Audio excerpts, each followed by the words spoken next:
thank you very much, Kara, and thank you all for being here today. We really appreciate this, and we do want to grab that moment of the history of what's going on here and tell you the story of how this whole thing came together. Then I'll let you in on a little secret.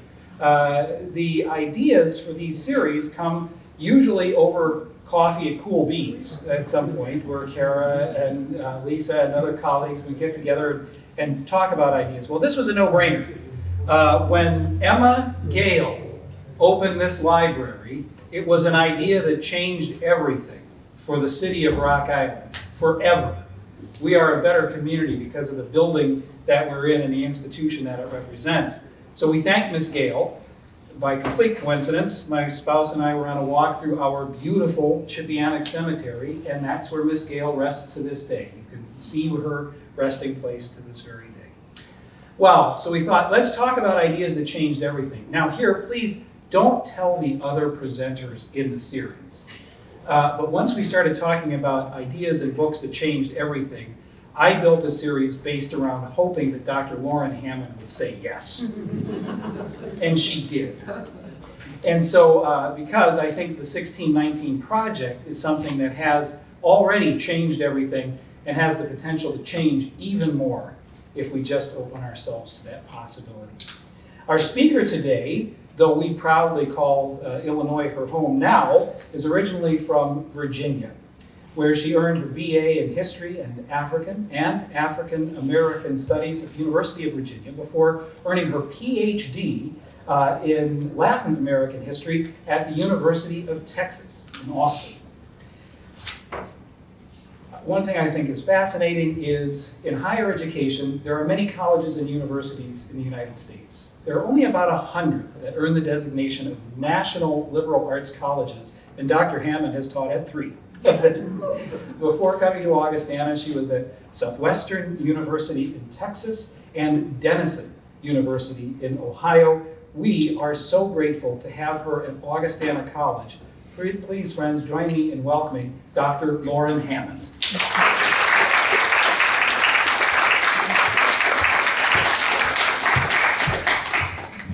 Well, Kai, I want to thank you for that wonderful and very warm introduction. I'm really grateful to be here, and Kai, I think you originally asked me to do this maybe last November, and I was elated and very excited about the opportunity to talk about the 1619 project, which I do agree is a book that has changed history. So, without further ado, I'm going to go on ahead and jump us off, okay? All right, so the 1619 project, a new origin story. So before I kind of talk a little bit about the book, I wanted to open this up for discussion. I was curious to see how many people had either read the 1619 project, either the book or kind of the long form in newspaper, or maybe listened to the podcast.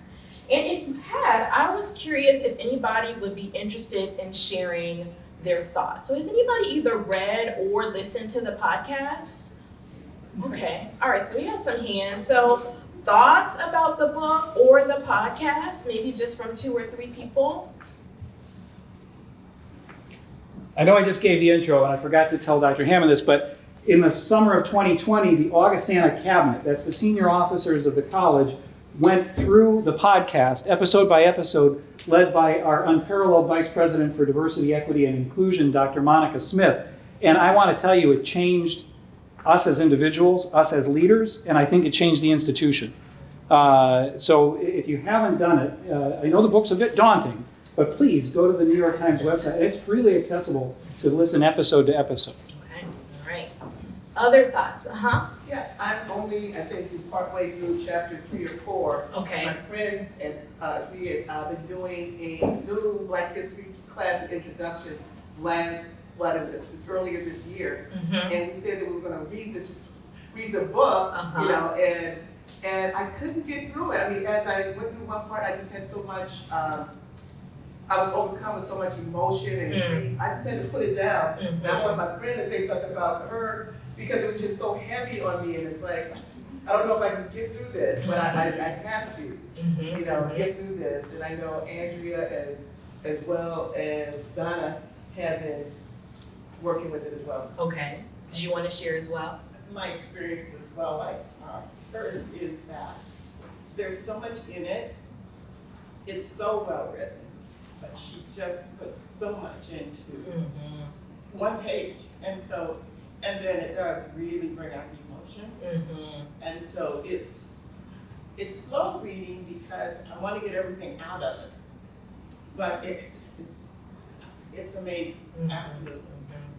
Your last comments maybe kind of put me in the idea of meditation, right, in the sense of where you gotta like chew and chew and chew in order to be able to distill and get all of the goodness, right, out of this particular text. And I also agree, the prose, so it's an interesting text, right? Mostly prose, but interspersed with poems, kind of short bits in terms of recollections of different historical events. In the prose, I found to be so beautiful and moving that sometimes when it was something that I actually already knew, just the way that individual author may have put it in an entirely different new light. Anybody else? I started a group last spring at our church Okay, to kind of identify just what systemic racism is all about. okay, And people contributed their thoughts and ideas and projects that they had read. This was one of them. I read most of it, not quite all of it, but I did read most of it. As starters for where we're going to go from here. Okay. You know, things like the book Caste was mentioned, white privilege, or no, not white privileges. by Isabella Fragile. Wilkerson. Yeah. Fragility or something. Yes. That one. Several books like that were mentioned, and we talked about this stuff a lot over the summer. And we ended up by the end of the summer, we had created a bunch of little blurbs that we're putting in our church newsletter. Oh, wow. Many of them are taken from the 1619 project because they're short enough so Uh-huh. that you can just sort of read it. We started off with, "Did you know?" and then a statement or a quote from somebody. And so far, we're still working on it, and we're trying to, enlarge it as we go. But it's kind of a process.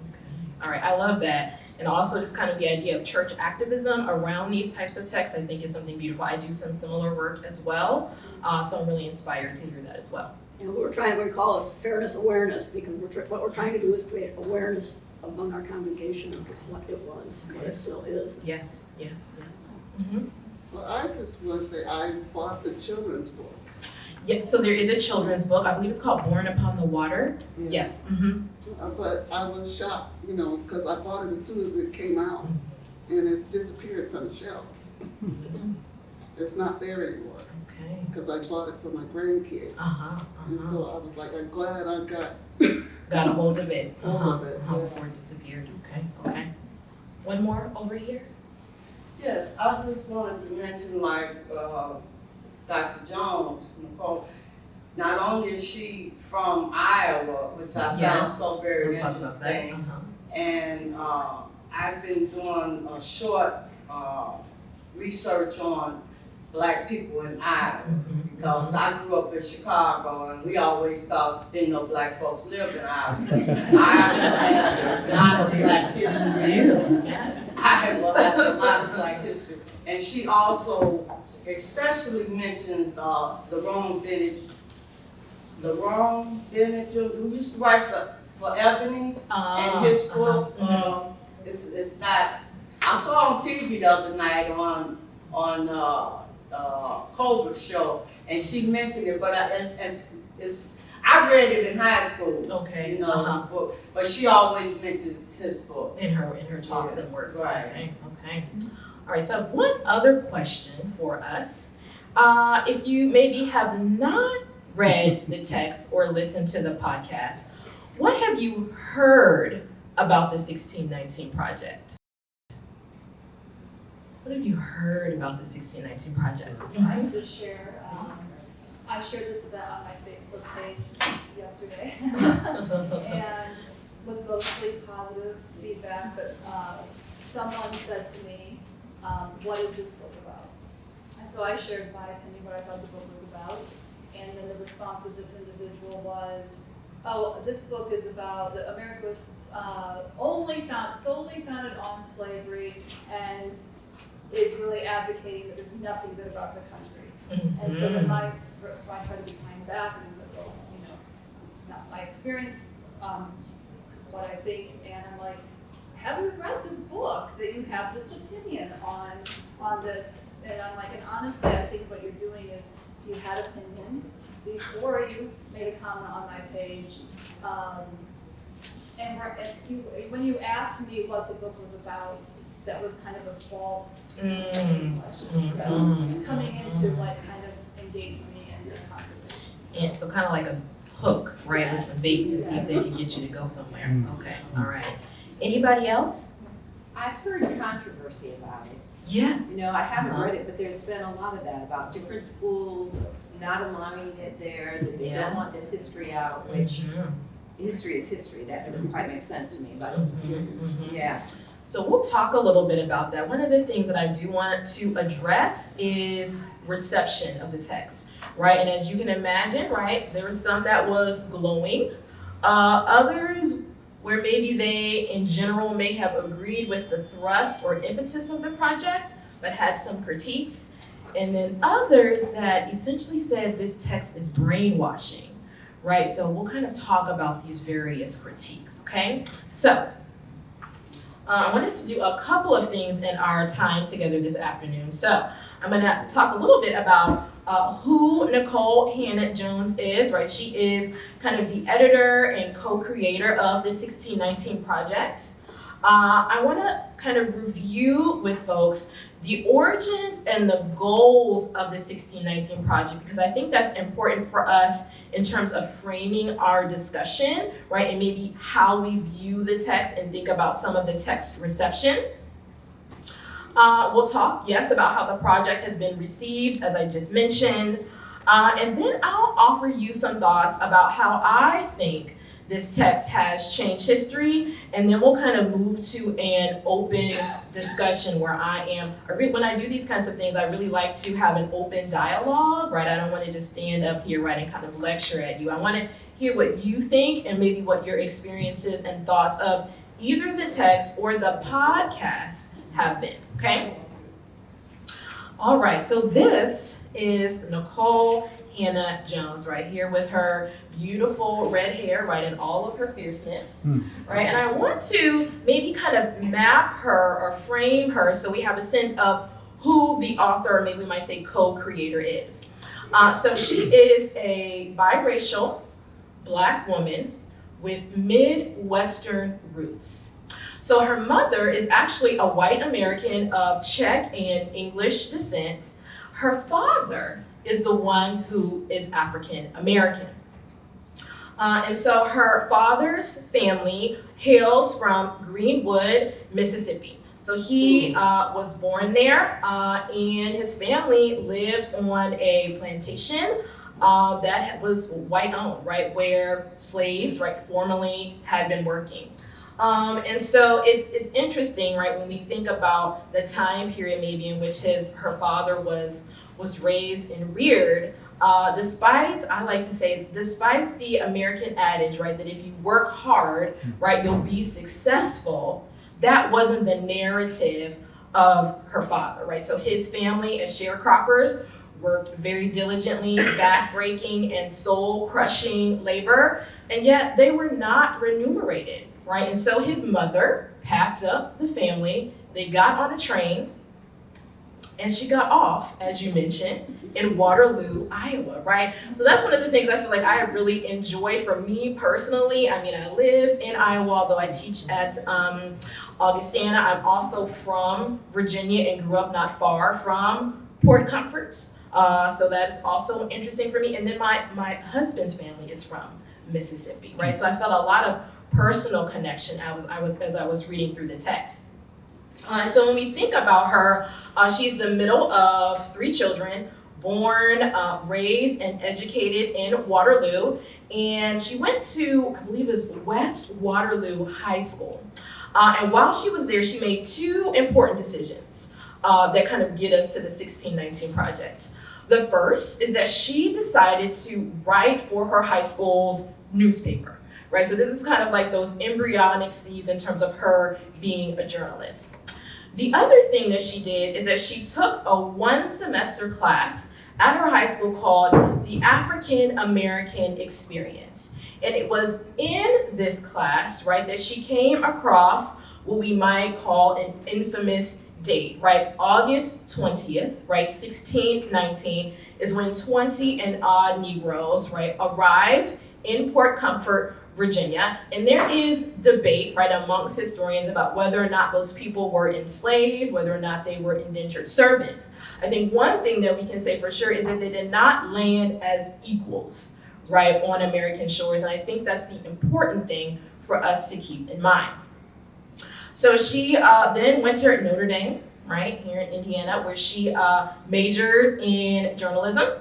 And from there, she went to school at the University of North Carolina at Chapel Hill, where she got a master's degree in journalism and really kind of launched her career.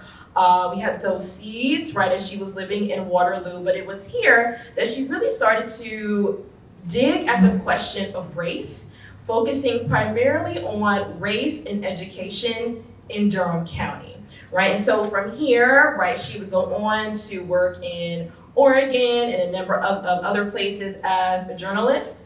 As many of you probably know, right, she's a Pulitzer Prize winner at this point, has won a number of other journalism awards, and she now lives in Washington, D.C., right? So if you followed kind of any of the controversy or fallout in relation to the project, you may know that I believe it was originally Duke that was planning to offer her a permanent position, but I would say probably some of the fallout around the text and the idea of her being appointed controversy, right? And she ended up not taking that position, but instead is now working at Howard University, a historically Black college and university in Washington, D.C., and running their journalism program, okay? So that just gives us a little bit of background about who our author is before we move in to talk a little bit about the origin of her project, okay?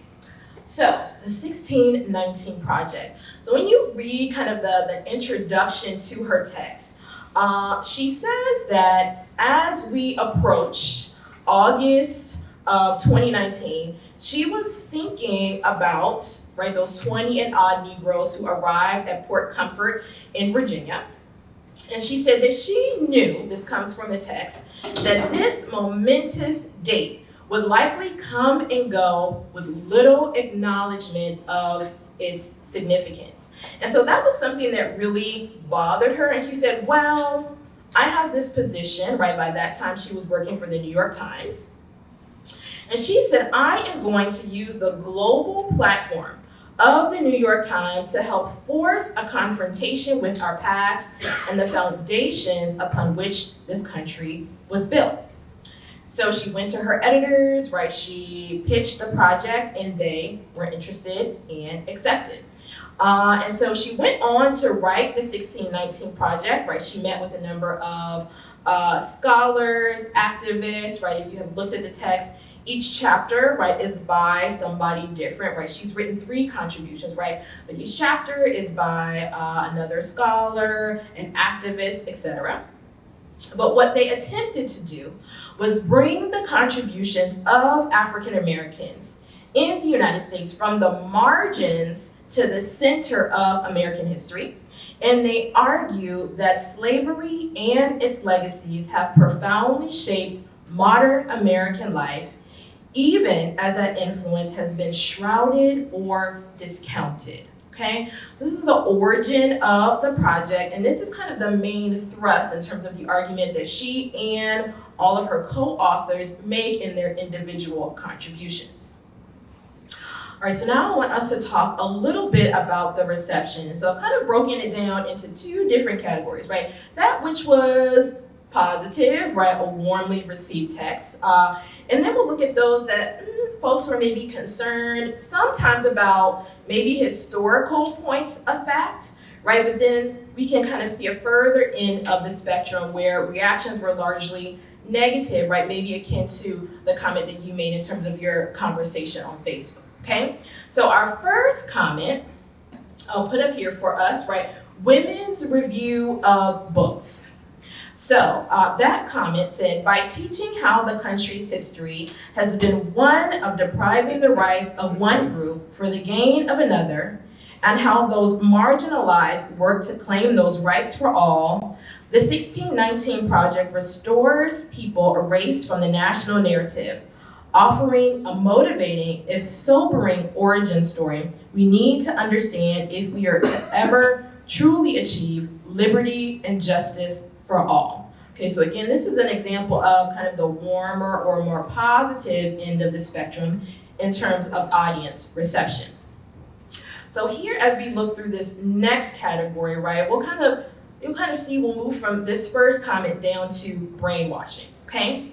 So some people were concerned with her contributions in particular, and that concern primarily revolved around the idea that she may have made an overstatement, right, about the role of the desire to continue slavery and how that shaped the movement towards U.S. independence, right? So she argues that it was one of the critical factors, right? Some historians take issue with that, but I think one thing that we can say is that if it was maybe not the critical factor, is that it was a factor. And in the text, she talks about the decision over in Great Britain about slavery and the fear and angst that it caused amongst slaveholders in the United States, and argues that that was something, right, that animated at least perhaps some people's thoughts about why they needed to pursue independence. Another critique is that her characterization of slavery in the text as it existed during the colonial era is perhaps actually more akin to what it looked like during the antebellum era, right? So that's a good critique, right, and something that you should take seriously and think about. One of the other critiques, right, and I thought that this was an interesting one, having done some research in terms of Abraham Lincoln and his thoughts about people of African descent. Some historians have argued that she took a very uncharitable reading of Abraham Lincoln. Now, I think that that is interesting, right, because oftentimes, although we see there's a shift, right, Abraham Lincoln is kind of celebrated, right, as the great emancipator, right, thinking about the Emancipation Proclamation. But one of the things that I always think it's important for us to remember is that you could be in support of ending slavery and yet not support Black equality, right? Those things did not always necessarily go hand in hand. What we see is that Abraham Lincoln evolved, right, in terms of his thoughts about Black racial equality over the years, and actually often at the push of Frederick Douglass, right? So it wasn't necessarily something that he just came to on his own, right? But rather because he had direct contact with Frederick Douglass, and these conversations started to shift him in terms of his views. So these three critiques are perhaps those that I personally would say are more reasonable, right? A lot of time, at the basis, I think that they are concerned about history and the nature of historical inquiry and the nature of historical research. But then we have some other critiques.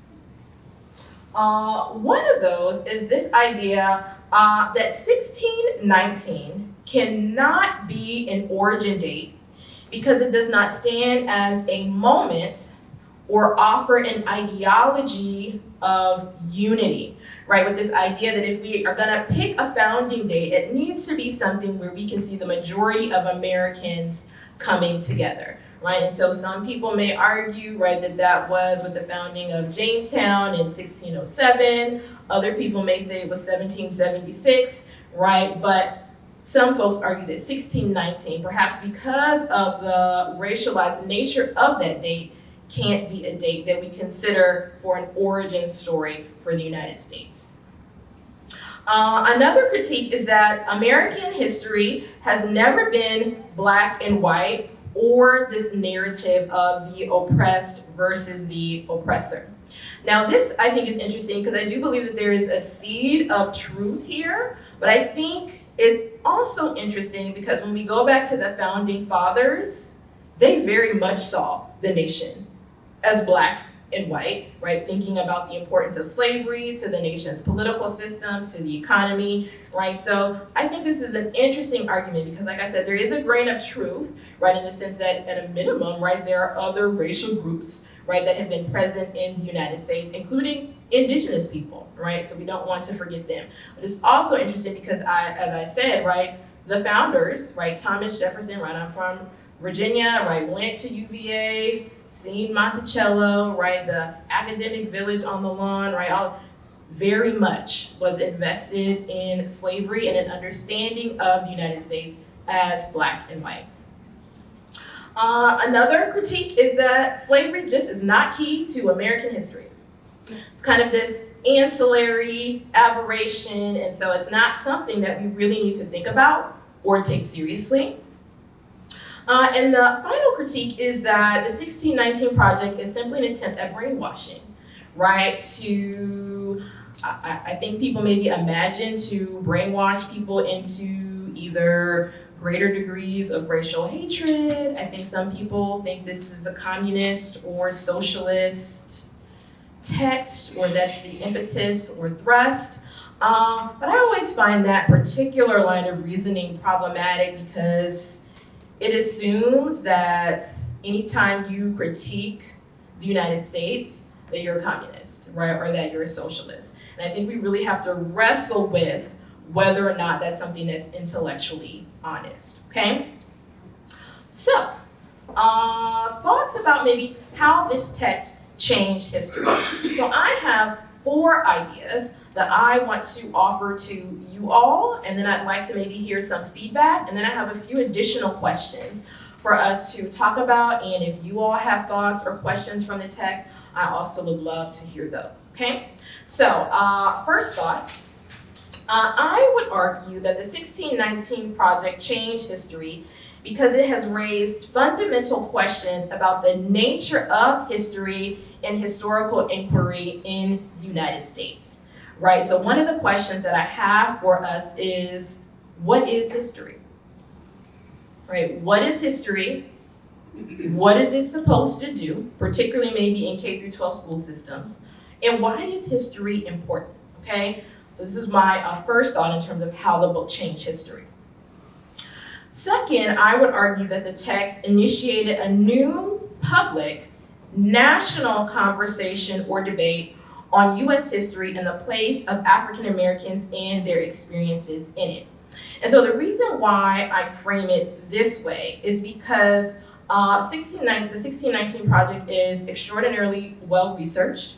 Much of it is grounded in historiography, right? So the history of history, looking at what past historians have argued about similar subjects. And so for me, as an African American historian, much of what I read was not new to me. And that's for 2 reasons. So one is that as an African American woman who's married to an African American man, it resonates with our personal experiences, right? But because of the history, right, that I read, and I'm a specialist on race in the Americas broadly, so both the United States as well as Latin America and the Caribbean, historians have been saying what is in this text for at least the past 5 decades.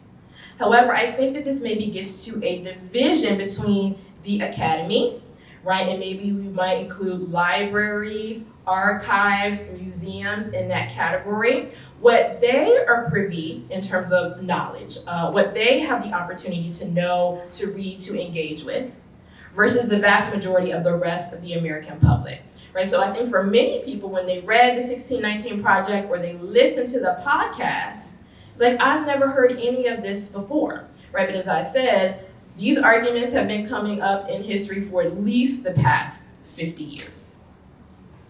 My next thought is that it has offered opportunities to shift how U.S. history is taught K through 12, as there is a children's book, right, as you mentioned. And the 1619 Project has also put together a curriculum around the text key points, right? So that's one way that we might say it's changed history, is that the literal history in classrooms can possibly be changed, right, in terms of the national narrative that is normally given. And my final point in terms of how it has changed history is that it set off a firestorm surrounding critical race theory, right, or CRT, which is what most people will call it, and the fear that American children are being indoctrinated, right, in educational systems where either the 1619 Project has been incorporated into the curriculum, or maybe some of the thrust of the 1619 Project has been incorporated into the curriculum, right? There are concerns, as I said, about indoctrination, the idea that this is socialist or Marxist thinking, and I will probably push back on that idea. All right, so these are at least 4 of the ways that I would argue that the 1619 Project has changed history. So I'd be interested in hearing maybe folks' thoughts about these 4 ideas, or if other people maybe have thoughts of their own in terms of how the text may have changed history. And that's whether you maybe read the book or listened to the podcast, or just kind of thinking about public debate on the text. I don't have, because I'm behind on reading it. So this is just for the title. I would hope that the title would be a book that is changing history and has changed it, but that is going to be part of a national discussion and part of educational discussion, that it doesn't stop here, that it will keep going. And I think you're applying that, but I mean, I think the title should be that is changing. Yes, okay, I agree, I like that. So a book that is changing history as opposed to a book that has changed history. All right, other thoughts either about these 4 points or your own ideas about maybe how the text is changing history? To your point about the K-12 piece, I can see that expanding, coming from K-12 background, that it's like, how do you get multiple person's perspectives? And just from that idea, it's like, man, think we don't have enough time to get all of the curriculum covered now. So once we start looking at African American, then we need to start looking at indigenous people and all of our other ethnic groups and religious groups. And so just from that standpoint, it's like, whoa, how do we get our heads around that? I think that it has those kind of implications based on the K-12, like, yikes. Kind of like that, how do we literally do that, right, if we want to. And so maybe that might be something we continue to discuss, right? Maybe if folks were interested in seeing this kind of impetus in K-12 education, how could we maybe actually make that a reality, right? And I would say that probably across the country as a whole, this is actually not a reality, right, in most American classrooms. But we do see some people, right, starting to push to change the narrative. All right, somebody else had a hand up. Janet, did you have your hand up? Well, yeah, I mean, history is history. As you said, I think in this country, it's what we have chosen to, how many times did we have to learn about Ponce de Leon? I probably had it in 4 different grades. It made it in 4 different grades. So what we choose in parts of the world, Uzbekistan was a very important part of world history. We don't even know where it's located or anything about the history. So you're right with what we've done about Native Americans or what we've done about the history of slavery. We just choose in our schools not to do the same old, or when they're teaching history, you never even get to the Vietnam War. You get stuck on the Civil War. Who cares? I mean, when you live in Illinois, you don't really care about spending a whole year on the Civil War. So I think the dilemma is what is chosen to be taught of what has existed. And that's the difficulty. So I like that, right? Because one of the things I always think is important, right, is that we don't think, right, that the national historical narrative that's taught K-12 just showed up one day. People made decisions, right, about what to include, right? We have different companies, right, that publish different books, right? And to just think about educational textbooks, right? So 4 of the largest school districts in the United States are located in Texas. And so they have a ton of power in terms of what is deemed acceptable and what is deemed unacceptable in American history textbooks. Okay, so let's maybe keep that in mind. It's also true that Texas buys their books statewide, which makes it even bigger. I didn't know that. Thank you for sharing. And Texas also controls the rest of the country because publishers want, where they can sell the most books. And so if Texas buys lots of them, they can reduce the price and those books get all over them. I had something else to say too though. I hated history in school. Everything was about, the 3 causes of this war and then the 3 aftermaths of this war and all this and everything that Janet said. I agree totally. However, I didn't like history until we moved into a house and we inherited with the house our abstract. And I started reading our abstract. And I started reading about the people that founded that area of town. And I started getting very interested then in local history. As I see it, the K-12 dilemma here is really about providing things about people instead of the causes and the effects of a war into the history class.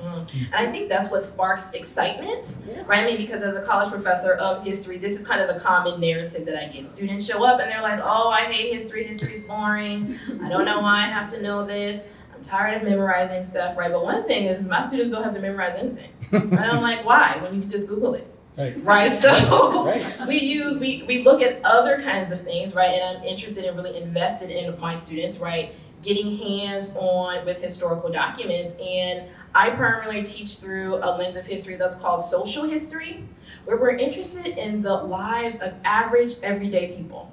Right, so that's not to say that we don't acknowledge or talk about, maybe some of the leading historical figures that you might get in a K-12 class. But I'm also like, well, what about the working class Brazilian woman who worked in a factory after her father passed away? What does that tell us about history as opposed to only maybe thinking about the president, Getulio Vargas, right? So kind of this blended approach where we don't think just about the people in power, right? But the question also is well, what did life look like for average everyday folk? As far as getting it into the schools, I haven't read this particular book, but I've read a lot of Isabel Wilkinson, read a lot of Lies My Teacher Told Me, and these books that are how books get published to get into the schools. And very much the author said, schools don't want controversy. And so they go with these middle of the road that don't give any details and don't really talk about what happened. And I think we are often poorer for it. Yes. Right. All right, other thoughts before maybe we work through some questions? I just wanted to add on the last one that you have about American children are being indoctrinated. I think that's a bunch of BS because folks have been writing and doing research about American history, African American history, modern world history for years and years. Now, how this one particular book started critical race theory, what the hell?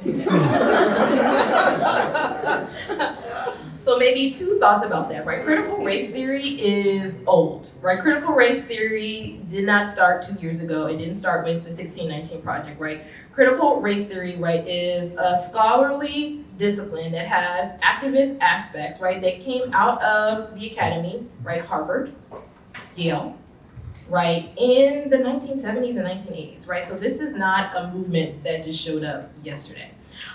Maybe the other thing to think about in terms of this idea of indoctrination is, so I work with a number of education majors, right, history ed majors at the college.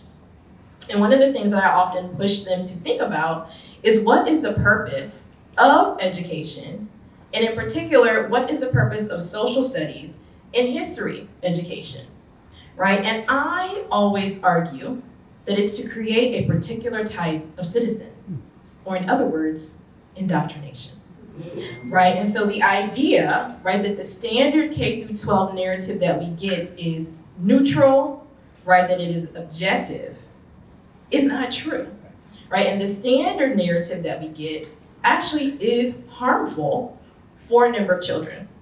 I'll use myself as an example. In 4th grade, I asked my teacher, why aren't there any Black people? Why aren't there any people who look like me in my history book? And she had no answer. get to 11th grade, and right, we're required to talk about the Harlem Renaissance, right, based on state education standards. Of course, right, this is back in Virginia. And I was like, it's fascinating to me how you have all of this background on Ernest Hemingway, right, on the Old Man in the Sea, which was not my favorite Hemingway. But when it came to Langston Hughes, right, when it came to County Cullen, all of a sudden everybody has to do independent research projects. And I was like, I think, and this is in 11th grade, I said, it's because no one has taught you how to teach this, or you don't actually think it's important, right? And so the idea that existing structures of education are neutral and that projects like the 1619 project are disruptive and harmful, it's like, well, the standard narrative that we have been getting for decades now has harmed. And we really have to reckon, I think, with that, okay? So a couple of questions, and we'll get through as many as we do. But my first question is, what is history? What is history? And what is history's significance? Why is it important? And this is a question that I ask my students every year at the beginning of the semester, and I'm just curious, right, to see what they're gonna say. So what's history and why is it important, right? Important enough to where the K through 12 system is like, you must have it. I'd say history is where you came from. And it's important because you need to know where you stand. Okay. Where you came from and where you stand. All right, other thoughts on what history is or why it's important? If you don't know it, you're likely to repeat it. Okay, all right. What'd you say? If you don't know it, you're likely to repeat it. I think it's hard because even you can see something happen, 3 people can interpret one thing 3 different ways, and so history is important, but everybody sees it differently. And so I know that's what the book is pointing out, but that's where it gets hard. So this idea of a multiplicity of perspectives, okay? History, I think, is just looking at anything. You can look at anything because everything has history. You can do the history of flags. You can do the history of clocks. You can do the history of lights. You can do it. History is just looking at any issue this way, pass through time. Whereas geography is looking at things this way. Where are the chairs put in this room? That's a placement. That's not, we can have the history of chairs, but where the chairs are placed is geography. So they're just, so you have either looking this way at things or this way at things, and it pretty much takes care of the world. Okay. I, thinking about that, I always tell people that everything has history, including math, right? People are, oftentimes there's that discipline, or that disciplinary difference when I talk to college students, where they're like, yeah, math, this, that, and the other, but history is boring. And I'm like, well, do you know that there's like a history of math and history of science? Right, their entire field, right, that are dedicated to that. So everything has a history, right? And so history is important. Other thoughts on history? So the what is history, I just use the cliche because it's true that the past is prologue. And Yes. then what's history's importance? If you asked a psychiatrist, what's the best predictor of future behavior, he'd say past behavior. Yes. If you asked social psychology, the same thing's true. What's the best predictor of future behavior? Past behavior. So if you don't know what that past behavior was, again, a cliche, you're doomed to repeat it, so. That's true. I know they're cliches, but they're true. Yeah, so I think that's the interesting thing about cliches, right? They often have that seed of truth, right? One that I heard recently that I liked was that history doesn't repeat itself, but it sure does rhyme. Right, so this idea, right, that you can, it's not the exact same thing, right, but you can see these patterns, right, where you're like, that's an echo of something that I know happened earlier, right? So I think it's important for us to think about that. Then actually I want to pull up a quote here on my phone, if I can, because it's actually my email signature. Let's see if I can find it. I can see if I have an email from you. I can maybe. Could you maybe do that? I'm gonna keep looking. You keep talking. I'll be happy to look for it. All right, so we'll get back to the quote because I do think it's important and offers maybe an interesting perspective. Second question is thinking about knowledge. This is something else that I often do with my students. I ask them to reflect on what it is that they do know, what they don't know, and where/how they learned it. So did you know about the importance of 1619 and the landing of the White Lion, right? That's the ship, before the release of this text? Oh, you got it for me? Thank you so much. All right, so this is my email signature. History matters, not because it repeats itself, which it never does, but because its narration can rid demons that torment the oppressed, shock the complacent and intransigent into self-reflection, and inspire feats of human perseverance and will. Right, so I'll read that one more time. I actually worked with this man, his name is Seth Garfield. Comes from his book, The Indigenous Struggle at the Heart of Brazil, and he was actually one of my advisors in graduate school. So history matters, not because it repeats itself, which it never does, but because its narration can rid demons that torment the oppressed, shock the complacent and intransigent into self-reflection, and inspire feats of human perseverance and will. Okay, thank you. Right, so I often think about, and this is maybe a recruiting issue, right? When we want students to be history majors, right? They're like, well, I want to do something that's activist and something that will change the world. I'm like, history can change the world, right? And that's why you need to know it, and that's why you should be a history major. Anyway. So back to this question. So I'm just curious again in terms of the audience, how many people knew about 1619? Right, maybe in contrast to 1607 and 1620, right? Show of hands, how many people knew 1619? Which one? So for the 1619, how many people knew 1619? Not 16. Right, so almost nobody. Right, so we got maybe 50, 60 people in this room and only 4 hands went up. Right, so that did you have something you want to say?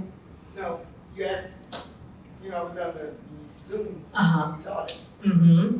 So I was on like the 2 different Zoom classes. Okay, uh-huh. But it was like 3 or 4 weeks each. Mm-hmm. So yeah, we had a real. A class dedicated to this? Okay, It was okay. all about the 1619 project. 1619 project, right, in this momentous date, right, in many different cases, right? So I always think this is important, right, because for me, it raises question, and this maybe gets back to your comment earlier about choices and what it is that we choose to teach, what it is that we choose to put in textbooks, right? So when you think about the history of African Americans in this country, right, depending upon, when you're looking, right, African Americans have constituted anywhere between 25 to 17% of the nation. So the idea that you can just skip over, right, the arrival date of a fourth of the nation, I find that to be troubling, right? And it raises questions, right, about why, right, and who is making these particular decisions. All right, so this one's a little bit longer. So Hannah Jones is not a historian. Yes, she partnered with historians, sociologists, and other trained scholars in an effort to offer the United States a new history of itself, a new origin story. And overall, the project is well researched. Part of the reason she and her colleagues were moved to do this work is because of the general erasure of Black American and other people of color and women from narratives of American history. So is this a worthy project? Why or why not? And maybe not necessarily 1619 in and of itself, right? But the endeavor of attempting to include the histories of Indigenous folks, of Black folks, of women, right, in the common historical narrative. Is that a worthy project? Why or why not? Mm-hmm. Well, if I could, this goes back to your comment about that critique that 1619 wasn't the start of something unifying, right? Mm-hmm. So the initial response is, well, why don't you say 1865 when we supposedly expurgated, right? Mm-hmm. And you can't say that because even though I was a history major at Augustana, I studied mostly East Asian, but I mean, we didn't study the Reconstruction. and the deconstruction of Reconstruction, which is now coming out because of this, right? This is all part of getting around to our communities hosting a couple of students from Germany, several students from Germany. I think there's a couple who are here with us today. And what strikes me from the point of view of history is you can't become, at least this used to be the case, I don't know if it still is, but you can't become an officer in the German military without going to concentration camps and viewing what they have to teach you about what happens when good people set aside their ethics, morality, and everything else. So that's where history has a project. This speaks right to the quote you just shared from your mentor. We were founded in order to create a more perfect union. You can't make it more perfect if you don't acknowledge the imperfections. So this whole thing that gets me about the debate in our educational systems is it should be part of the admission of being a citizen, like you were saying, to create citizenship is that to look at the imperfections. And yet we somehow think if we don't, they'll go away. So I think that I would say that what Hannah Jones has done is imperative for the future of the Republic because it's brought about things like the new study on Reconstruction and its dismantling and all of that. So I don't know. I'm sorry, I'm just going off on a lot of things I've been hearing from people. No, I mean, I do think that's a good point, right? So it's interesting, right? So folks may be aware, right, that in the aftermath of this project, right, there were a number of like counter projects that were launched, right? So like the 1607 project and the 1776 project. And I always think those counter projects are interesting. And the 1776 one may be in particular because what I always say when people talk about that date, right, and the idea that that's when the United States was founded is that the United States didn't make a better choice then, right? The United States could have opted to end slavery in 1776. And yet, as you said, people chose not to because they had vested economic and social interests, right? So whether you pick 1607, 1619, 1776, 18, none of the dates, right, are good if you're thinking about this idea of unity, right? None of those dates are going to work. I think, so I teach education at Scott Community College, so we're trying to do better, I can promise you. We're trying to do better with the future educators. So I looked at this and then that K through 12 connection, and it matters because it's a trickle-down effect, right? Because I have an African-American student in my class now who talks about how not having representation. She's just moved from Mississippi, and so she's now sitting in a classroom of a lot of white people, you know, and she feels very isolated, and she talks about growing up and how that was different. And so it matters because we need children to feel worthy and be seen and have a place in their classrooms. And I would maybe add not just, right, because oftentimes I think that narrative is about kids of color, right, which I definitely think is true. But I also think it's important to talk about this so that other students, primarily white students, don't have an overestimation of their worth and contribution to American history.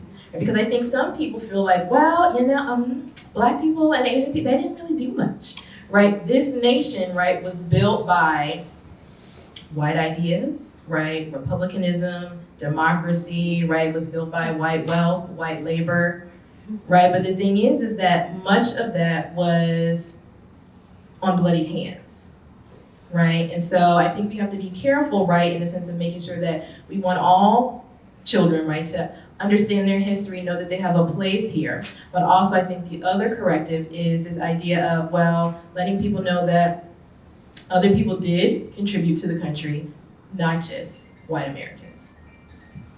Other thoughts? Last spring we went down to New Orleans and we took a number of tours through the plantation mansions, and I was kind of surprised how very little was said about the slaves that lived on those plantations. You know, but you know, you saw the beautiful, sort of beautiful houses, the big house, and all that. And you know, the one place we did go to the Whitney Museum. Oh, okay. And that was interesting and very well done. And unfortunately, there'd been a hurricane or something that had gone through or was threatening them recently, And so they had put most of the statues away. Okay. And because they had like about 50 statues that somebody carved of slave children.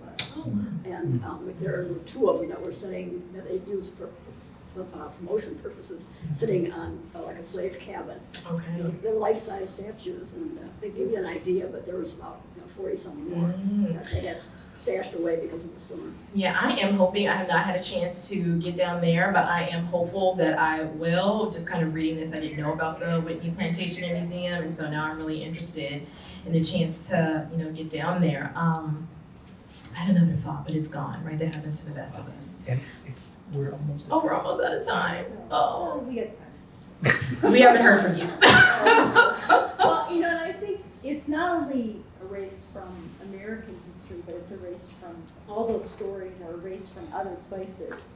And some of the educators in the room can maybe speak to this more broadly, but every February, the same old assignments come out. Let's look up Madam Walker. Let's look up, and it's the same people and the same stories. And there are so many untold stories out there that deserve their place to be told. And hopefully that this attention and discussion and dialogue maybe brings some of those to the forefront. And I can say, I'm not gonna tell you when I was in school, but it was a while ago. But, 1619 Project never came up. The Tulsa Massacre never came up. And all this. Wilmington, did that come up? No, it didn't come up. And whoever said that they stopped before the Vietnam War actually nailed it, because I don't think we even covered the Korean War, to be quite honest. So yeah, everything stopped right around mid-19th century. So as you were talking, one thing that I was thinking about, right, is kind of this occlusion from even global narratives of history, right? When we think about world history classes that are taught, it's interesting for me living in Iowa and working here in Illinois. One of the things that I teach about in my Africana Studies class is the Haitian Revolution. Right, and so when we talk about the Haitian Revolution, I place it in kind of this era or what's called the Age of Atlantic Revolutions, right? So the American Revolution, right, the French Revolution, and the Haitian Revolution. And so I always start the conversation by asking my students, how many of you have studied the French Revolution, heard about the French Revolution? So how many of you have studied or heard about the French Revolution? All right, almost all of you, right? How many of you, before maybe reading this book, right, had heard of or studied the Haitian Revolution? Significantly less hands, right? And one of the things that I always think is so interesting about that particular contrast, sometimes I get no hands raised amongst my students in terms of thinking about the Haitian Revolution, is the legacy of the Haitian Revolution. So one, right, it is the only successful mass slave revolt in world history. The second thing is interesting for me to think about it locally, right, is that the middle third of the United States, the Louisiana Purchase, enabled because of the Haitian Revolution. Napoleon said, I've got too much going on in Europe, right, with the British and Waterloo, right, and now I'm down here with the Haitian Revolution, right. What's also, most people don't know this, so when I think about the Haitian Revolution and I teach on this, one of the things that we often talk about is kind of the current state of Haiti. And one of the things that I note is the debt, right, that Haiti had to pay back to France. Millions. They did not finish paying that debt off until 1940. So almost 150 years. Imagine what Haiti might look like if they had 150 years worth of money to invest in stability, right, infrastructure, education, right? But then as we think about it, they invested what little money they did have in building a series of fortifications because they were worried that France might show up and attempt to re-enslave them, right? And some people are like, well, that seems silly, that seems crazy. And it's like, no, it isn't. At the same time that the Haitian Revolution was going on, there was fighting in Martinique and Guadeloupe, the other two French Caribbean possessions. They ended slavery there, but once Napoleon came back to power, they reestablished it. So Haitians' fear was legitimate, right? And so Napoleon's like, I've got the British and Waterloo, and I'm fighting these battles in the Caribbean. I cannot also maintain a colonial system in North America. And so Thomas Jefferson was able to buy the middle third of the country for pennies on the dollar. Do most people know that? No. Right? Yeah. But don't go away, because don't go away. We still have the room, we have lovely coffee and refreshments. The whole point is to keep the conversation going. However, do you see now why my thoughts first turned to Dr. Lauren Hammond? I hope that's very evident. Would you please join me in thanking Dr. Lauren Hammond?